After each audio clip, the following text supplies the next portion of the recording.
It's 2025, and mortgage applications are at an all-time low.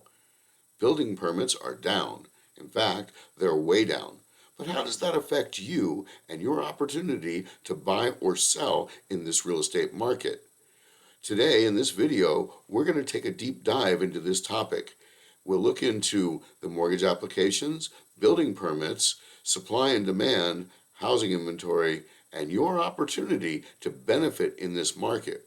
And if you stick around, I'll give you some tips on how to navigate this difficult market. But before we jump in, do me a favor and leave comments and let me know what you think. Like the video. It tells the algorithm that you want to see more videos about real estate. Subscribe to the channel and let's dive in.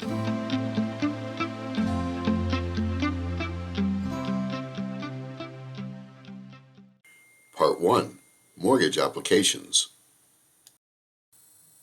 Latest read on mortgage demand out just moments ago. Diana Olick joins us right now. She's got more on that front. Hi, Diana. Hi, Becky, and I'm going to give you 2 weeks for the price of one because the NBA was closed last week. Mortgage demand positively cratered to end 2024 thanks to a sharp rise in mortgage interest rates. Total mortgage application volume for the 2 weeks ending December 27th dropped 21.9% compared with the week before that period. That, according to the Mortgage Bankers Association's seasonally adjusted index, and an additional adjustment was made to account for the Christmas holiday. During that time, the average rate on the 30-year fixed increased to 6.97% from 6.89% for loans with 20% down.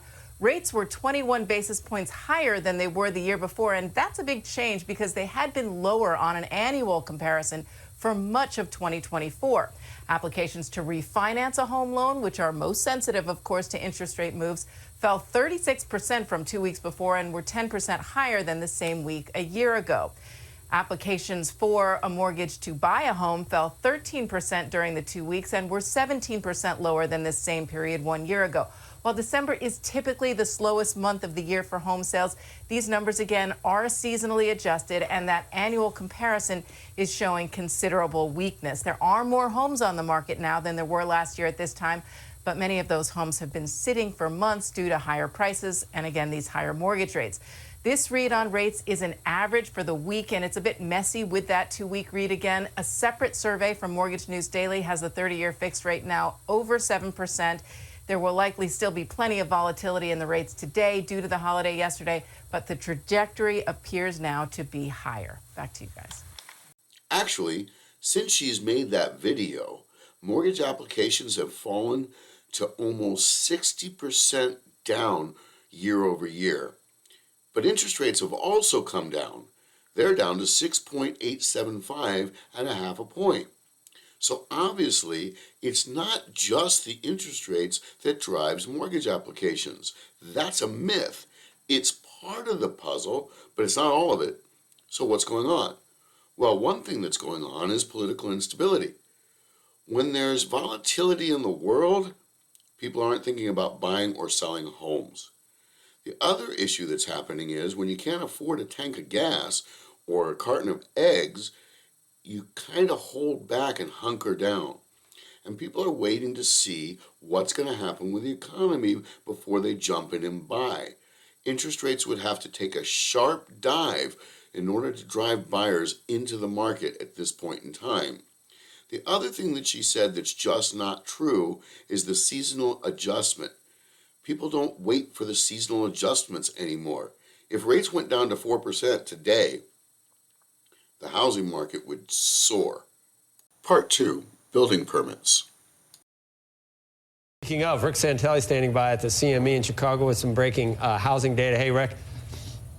Hi, Joe. Indeed, these are October reads for housing starts and permits. And remember, we had Storm Milton, in October. We had Helene in September. And some of the Southeast may have been affected, as you'll see. Number 1,311,000 on starts at seasonally adjusted annualized units. And that follows a slightly revised 1,353,000. So we're down, 3%-ish? That is the lightest rate since July, and that July rate on starts, of course, was the weakest going back all the way to 2021. Rick Santelli standing by at the CME in Chicago with some breaking. I hope it's not too broken. Rick, the numbers, please. Yes. Well, look at stocks. They're giving you the clue. Pre-opening equities are flying. Interest rates are moving lower, but not directly affected by this number. Housing starts for December, just a whisker under 1.5 million, 1,499,000. And what's unique about this, even with last month's revision, 1,289,000 moving up to 1,294,000, these are all seasonally adjusted annualized units, is that we've gone from the weakest level last month to June of 2020, last month, even with the revision, to today's number, which is the best since February of 24. So what does it mean? Last month's report was the worst since 2020. And last month, the report actually ticked up. And what Rick Santelli said was that it was the best since 2024. It's smoke and mirrors. The builders are nervous, the housing starts are sluggish, and permits are down. What does that mean? Why do we care? Because new construction often is a leading indicator, letting you know where the builders believe the market's going to go. Because the last thing a builder wants is homes sitting on the market doing nothing. So it is something that we need to pay attention to, because housing starts usually tell us where the market's heading. Only now, I personally think it's wrong. Part 3, housing inventory. Housing affordability is set to end the year in a tough spot. As mortgage rates continue an upward trend, the 30-year fixed rate ending the year at 6.85% according to Freddie Mac. Inventory is another challenge weighing on the market, though it is improving compared to last year. Active listings are up 12%. Our next guest expects persistent challenges to weigh on the housing market in the new year, particularly among luxury. Joining me now, we've got Jenna Stauffer, who is Sotheby's International Realty Global Real Estate Advisor. Jenna, great to have you here in studio with us. Let's start with your 2025 outlook. What are you anticipating here? So it's going to be another sluggish housing market, in my opinion. In 2024, the housing market, it was really driven by a lot of challenges. We had affordability constraints, we had inventory constraints. These inventory constraints are going to stick around in 2025. One thing that I do predict that's going to happen in 2025, and what we're already seeing now, we're seeing inventory levels start to pick up. So what's happening with inventory levels, they're actually up around 12% from where they were last year at this time. And what this means is that we're going to start seeing some downward pressure on home prices. We're going to see deceleration. So the latest Case-Shiller read just came out. It showed that prices were up around 3.6%. Now, if you look at March, that number was around 6.5%.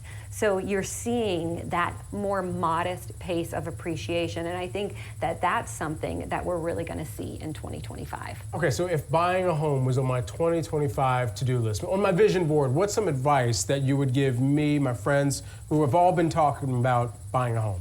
Well, don't give up on the dream of buying a home. Don't stop believing. Yeah, that's right. That's right. Look, I think that's something for home buyers to take into 2025. You have to understand that with inventory levels picking up and with that downward pressure on home prices, there's some opportunities out there. Absolutely.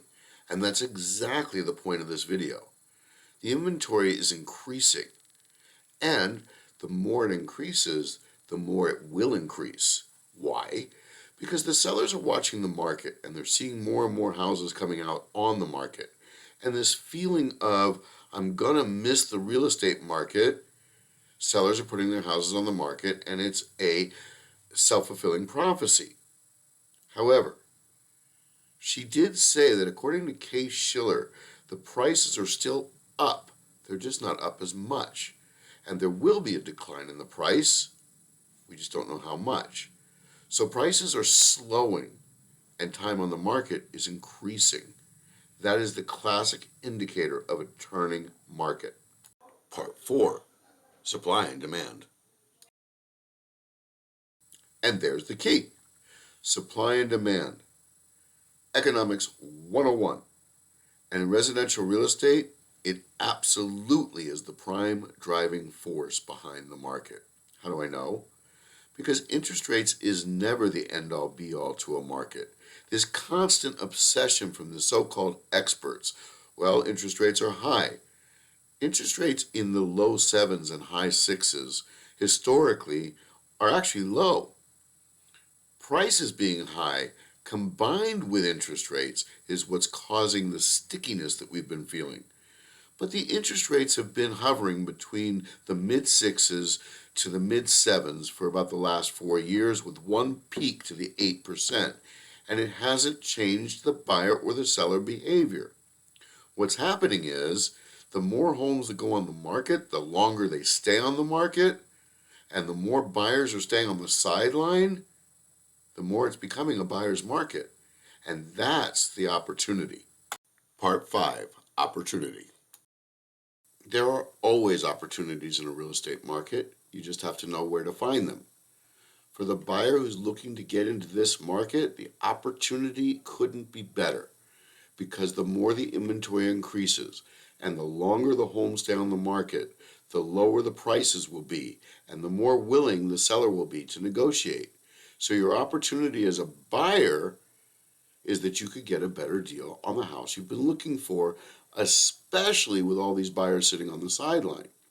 As a seller, you still have a little bit of time. The market is still a little bit high for where it should be right now. So if you're going to sell, if not now, when?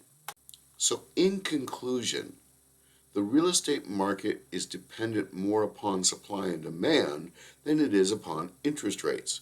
How do I know? Because in 2008, the interest rate was 6.5%, and that was considered a 30-year low.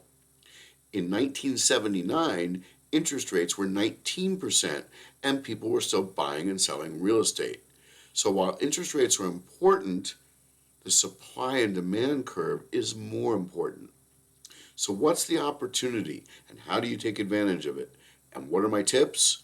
Tip number 1, if you're a buyer, be in the market now. As the inventory is increasing, be ahead of your competition. That way, your sellers are more apt to negotiate and you'll get a better price. As far as the interest rate, you can refinance the next day if you're not trying to take money out. Leave a comment and ask me how in the comments below. I'd be more than happy to let you know how you can refinance one day after you close escrow. As far as a seller, my tip is very simple. You need to get onto the market before more sellers start doing it. A lot of sellers will wait until the springtime before they put their houses on the market. I have news for you. In real estate, you're always 30 days out. You're already in the spring. So get ahead of your curve while you still are at or near the top of the market. For 2025, we expect prices to decelerate, inventory to increase, and rates to come down a little bit. So therefore, you will be able to take advantage of all of the opportunities that 2025 has to offer. Well, that's the video. Thanks for watching. Do me a favor, leave comments down below. Like the video, it tells the algorithm that you want to see more videos on real estate. Subscribe to the channel as we're growing. We'll start live streaming soon, so we'll see you next time.